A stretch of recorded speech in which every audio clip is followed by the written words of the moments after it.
Okay, folks, I haven't done a tutorial in quite some time, so I'm going to take you along with me on my adventure of doing a steek. So what I've done here is I have taken the Stylecraft DK weight yarn and I have knit up a sample swatch. So I've knit up actually 3 separate individual swatches here in one row, 2 and 3, so that I can do 3 different applications of stitching so we can see what will work best with the acrylic yarn. Okay, so I have also, this may look odd because I have actually ironed it, given it a quick press because I wanted these stitches to lie flat so we could see the actual stitching from the sewing machine, which I'm going to do in a dark blue thread so we can see it show up on the actual fabric, and we'll take it from there. Okay, so stand by and I will do some stitching on this sample and follow up with you in just a second. Hang tight. Okay, so I have gone ahead and on my sewing machine, I have done a simple straight stitch along either side of the knit stitches, and I'm going to be cutting right down between the two of these. And I have done a zigzag stitch, just a simple zigzag on either side of this two knit stitches. And this one I didn't do anything. Let's see what happens if I just cut it. So let's get my scissors out. Now I don't know how this is going to work if you're going to be able to see it so well, but we're going to go ahead and cut right between these two stitches. Can you see the little ladder there between the two stitches? Now I've got, what I did was I did 2 purl, 2 straight knits, and 2 purls in the round. Well, no, I'm not doing in the round for this one, but with my Maya cardigan, it's in the round. Go ahead and slowly just cut all the way along, hoping not to cut the knit stitch, just the ladder. See if I can get it in there. There we go. Actually, you know what? This isn't even fraying. Look at that. Oh, yes, it is. It's going to fray. All right. So if you're going to use acrylic, it's not going to felt to itself. Just remember that. It's not wool, so it's not going to felt to itself. Okay, we're going to go into the next section now. So let's see how this worked out. So with the plain, just the cut, it's going to fray. It's going to be messy. It's only going to go so far, though. Let's see how far it goes back. Yep, it's going to keep going all the way back into your work. So you're going to have to put some kind of a reinforcing over top of that purl bump down the side there, okay? So that's not going to work. We're not going to be able to use just a cut. We're going to have to reinforce it in some way.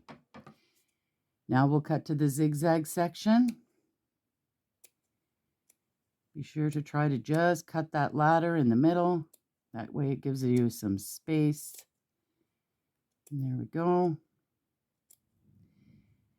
Okay, now let's see how that worked out. So this is going to, expect it to fray back a bit. It's going to have a bit of a give to it because it does have a, oh, look at that. It stopped the stitches. Okay, so it's still got a little bit of a, kind of a messy edge there with these, but you're going to be able to turn this over, pick up your stitches for your band, and you're still going to have a nice edge that you can actually tack this down with some, either some hemming stitch, whip stitch, or just a basting stitch along there.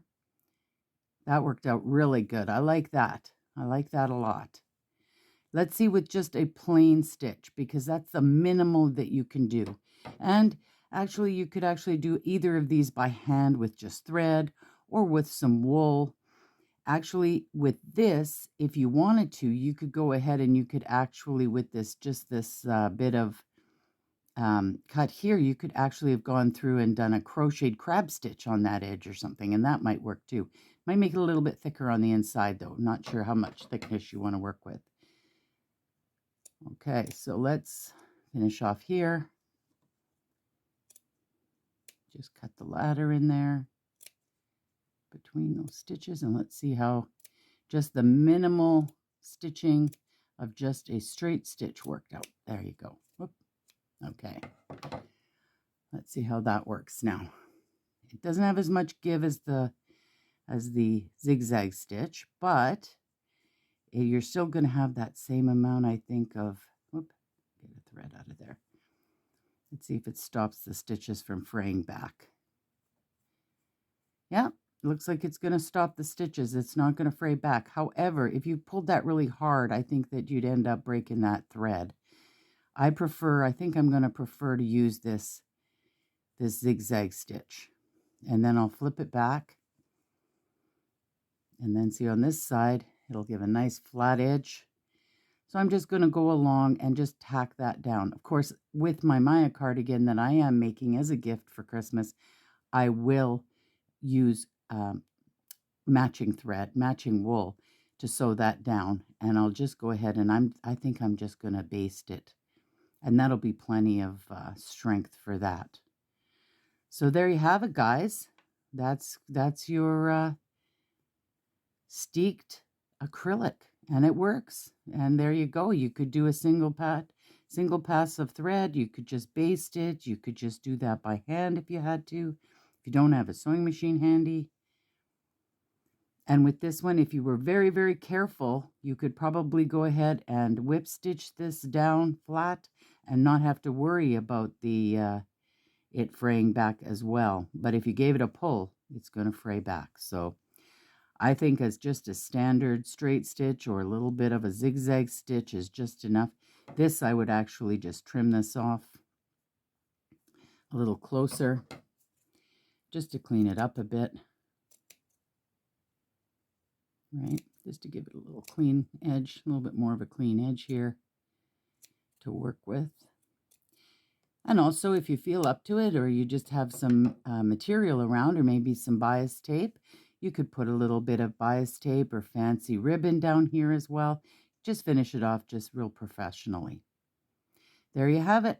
Steeking adventure number 2, Maya cardigan, this time in acrylic.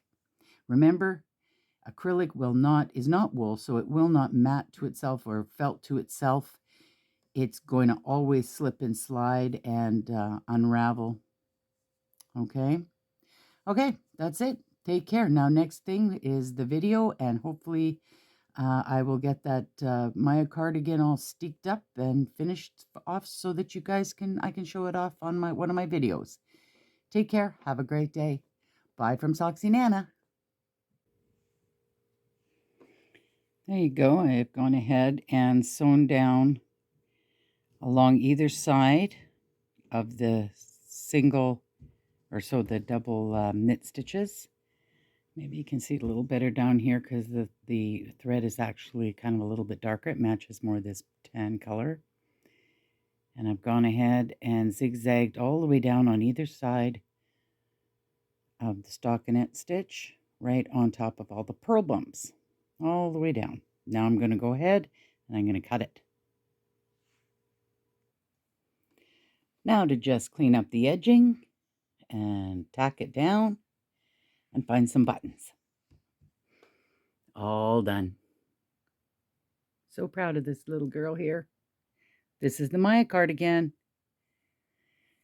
It's pretty beautiful. Again, thanks for watching, guys. Oh, I gotta weave some ends in. Take care.